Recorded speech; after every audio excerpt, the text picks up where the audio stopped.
চলছে, মুসলিম যুবতীদেরকে কিভাবে ধর্মান্তরণ করার পরিকল্পনা গোপনে চলছে, আমরা এগুলো টুকটাক জানতাম। কিন্তু এই ঘটনাগুলো সামনে যেমন নির্মম ব্যবহার করেছি, একই সাথে আমি আল্লাহর পছন্দনীয় দিন ইসলাম ত্যাগ করে আমি নন মুসলিম হয়ে গিয়েছিলাম। আমার এই গুনাহ কি মাফ হবে? মায়ের কদম জড়িয়ে ধরে কালো জাদু করা হয়েছিল। ওই জাদু এর পুরো মগজকে পুরো মোহচ্ছন্ন করে দিয়েছিল। এর কাছে ইসলাম খারাপ। বাপ মা শুনলো না, আমাদের কথা শুনেনি। সে বলল আমি ওই বিয়েতে রাজি নয়। একটা নন মুসলিম ছেলের সাথে, যে ছেলেটার সঙ্গে সে কথা বলতো, তার সাথে পার্কে গিয়ে তারপর থেকে মেয়েটা ইসলাম ধর্ম ত্যাগ করে হিন্দু ধর্ম পালন করছে। বাপ মা আপনার জমিনে পড়ে গড়াগড়ি দিয়ে কাঁদছে। যার কাছে ঘটনা ঘটেছেন তার মুখ থেকে এটা আমি নিজে কানে শুনেছি। তিনি বলছেন এই অবস্থা দেখে আমার চোখে পানি এসে গেল। আমি তো এই রিলেশনগুলো এগুলো সব জানতাম।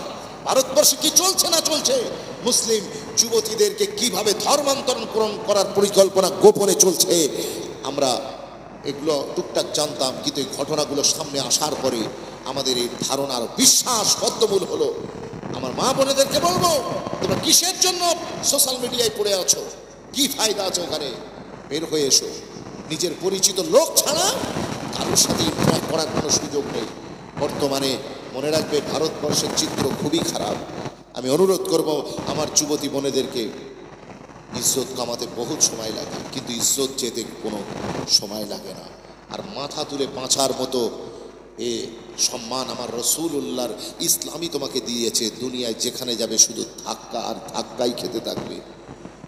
ওই পার্কে নিয়ে গিয়েছিল মেয়েটাকে, সেখানে কালো জাদু করে খাইয়ে দিয়ে বাপ মার পছন্দ হয়নি।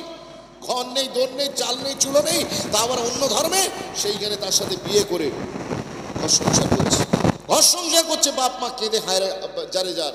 তখন আলেমে দিন বললেন, এক কাজ করুন, আপনারা আল্লাহর কাছে নিজেদের গোনার খাতা কথা স্মরণ করে আল্লাহর কাছে কাঁদুন।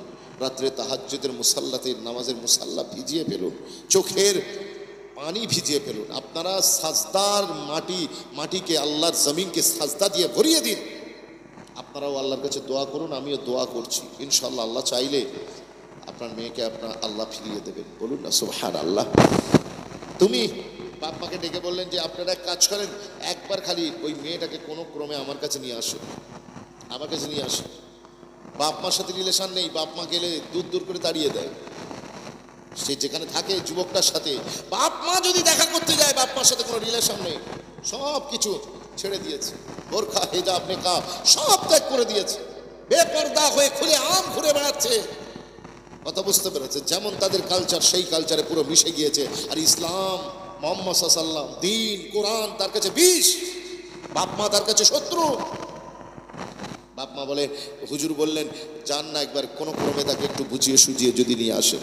কয়েকদিন দোয়া মোনাজাত আল্লাহর কাছে কাঁদা কাটার পরে এনারা গেলেন মেয়েটার কাছে। মেয়েটা বললেন ঠিক আছে চলো, কার কাছে তুমি নিয়ে যাবে, কার সাথে দেখা করাবে বলে তার কাছে নিয়ে এসেছে, হুজুরের কাছে। হুজুর আগে থেকেই পানি পড়ে রেডি করে রেখেছিলেন। সেই পানিতে ফুঁ দিয়ে গিয়েছেন 4-5 দিন, 6 দিন, 8 দিন ধরে ফুঁ দিয়ে গিয়েছেন। মেয়েটা আসার পরে হুজুর তাকে একটু পানি খাওয়ালেন। বিশ্বাস করুন, ওই পানি খাওয়াতে দেরি, মহিলার চোখ দিয়ে ঝরঝর করে পানি ঝরতে দেরি নয়। অঝোর নয়নে কেঁদে যাচ্ছে, নিজের বাপ মার কদমটা ঝরিয়ে ধরে বলছে, আপু আমি জীবনে বহু ভুল করেছি, আল্লাহকে আমার এই গুনাহ মাফ করবে। আমি তোমাদের সাথে যেমন নির্মম ব্যবহার করেছি, একই সাথে আমি আল্লাহর পছন্দনীয় দিন ইসলাম ত্যাগ করে আমি নন মুসলিম হয়ে গিয়েছিলাম। আমার এই গুনাহ কি মাফ হবে? মায়ের কদম জড়িয়ে ধরে কান্নাকাটি করছে। ওই সময়তে বাপ জিজ্ঞাসা করছেন, হুজুরকে এটা কি হলো? হুজুর বললেন, বুঝতে পারলে না, একে কালো জাদু করা হয়েছিল। ওই জাদু এর পুরো মগজকে পুরো মোহচ্ছন্ন করে দিয়েছিল। এর কাছে ইসলাম খারাপ, বাপ মা খারাপ, দুনিয়ার সবাই খারাপ। শুধু যে জাদু করেছে তারই আদর্শ, তার চিন্তাধারা, তার কথাবার্তা সবকিছু তার কাছে ভালো লাগবে। মুসলিম বোন, তোমার সাথে যে এমনটা না ঘটবে না, তার কি কারণ আছে? তার কি লক্ষ্য আছে? তার কি রিজন আছে? আমি অনুরোধ করব, তুমি এই সমস্ত হারাম রিলেশনশিপ ত্যাগ করো। তুমি আল্লাহ তোমার যখন উপযুক্ত হবে ইনশাআল্লাহ তোমাদের এই ফ্রি মিক্সিং ত্যাগ করে আল্লাহর উপরে ভরসা করো, নিজে প্রস্তুত হও।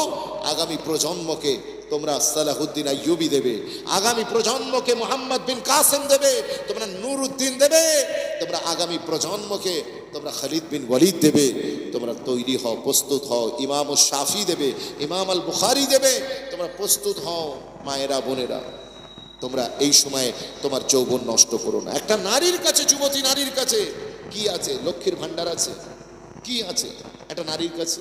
তার সতীত্ব আর তার চরিত্র ছাড়া কি আছে? এখন ওইটাই যদি নষ্ট হয়ে যায়, তাহলে একটা নারীর পাল্লায় আর রইলটা কি? এই কথা ঠিক বলছি না ভুল বলছি? আমার আল্লাহ কোরআনে কারিমে তাই মোমেন মোমিনাদের বারবার করে আমার আল্লাহ সংশোধন করেছেন, সম্বোধন করেছেন, আর বারবার করে আমার আল্লাহ তাদেরকে রিমাইন্ড করিয়েছেন, কুল্লিল মুমিনিনা ইয়াগুদ্দু মিন আবসারিহিম ওয়া ইয়াহফাযু ফুরুজাহুম, কুল্লিল মুমিনাতি ইয়াগুদ্দুনা মিন আবসারিহিন্না ওয়া ইয়াহফাযনা ফুরুজাহুন্না। আমার আল্লাহ বলছেন, ও মোমেন পুরুষ আর মোমেনা নারী, তোমরা তোমাদের দৃষ্টি নিচের দিকে করবে, দৃষ্টি নিচের দিকে করবে, আর তোমাদের লজ্জাস্থানকে তোমরা হেফাজত করবে। দৃষ্টি নিচের দিকে করলে করার কথা কেন বারবার বলা হয়েছে? এই চোখ হচ্ছে the eyes are the Windows of our body, of our heart. আমাদের হৃদয়ের জানালা হচ্ছে চোখ। চোখ দিয়েই আপনি যত হারাম দেখবেন, দেখবেন দিলে ময়লা তত বেশি পড়ে গিয়েছে। একসময় দিল অন্ধকার হয়ে যাবে। যার চোখ খারাপ তার দিল খারাপ, এটা মাথায় রাখবেন। এটা ইলমে তাসাউফের কথা। যার চোখ হেফাজতে আছে তার মানে তার দিল সাফ সুতরা আছে। মনে রাখবেন, যার চোখ হেফাজতে আছে তার নামাজে মজা আছে। যার চোখ হেডলাইট ঠিক আছে তার সামনে আল্লাহর মারিফাতের রাস্তায় পাড়ি দিতে কোনো কষ্ট হয় না, তার অন্তর সাফ সুতরা। যার চোখ এদিক ওদিক হচ্ছে, এদিক ওদিক হচ্ছে, 19-20 হচ্ছে, বিশ্বাস করুন তা ইবাদতে সুকুন পাবে না, মনে শান্তি পাবে না, ইতমিনান পাবে না, মজা পাবে না, লুৎফ পাবে না। যুবক যুবতীর চোখের দৃষ্টিকে হেফাজত করুন, চোখের দৃষ্টিকে হেফাজত করুন। আমি বলছিলাম আমাদের যুবকদের ভিতরে বেড়ে গিয়েছে অবাধ মেলামেশা। নাম্বার 3 নম্বর যে কারণটা আমাদের যুবকদের মেজর প্রবলেম, সেটা হচ্ছে মাদকতা, ড্রিঙ্কস।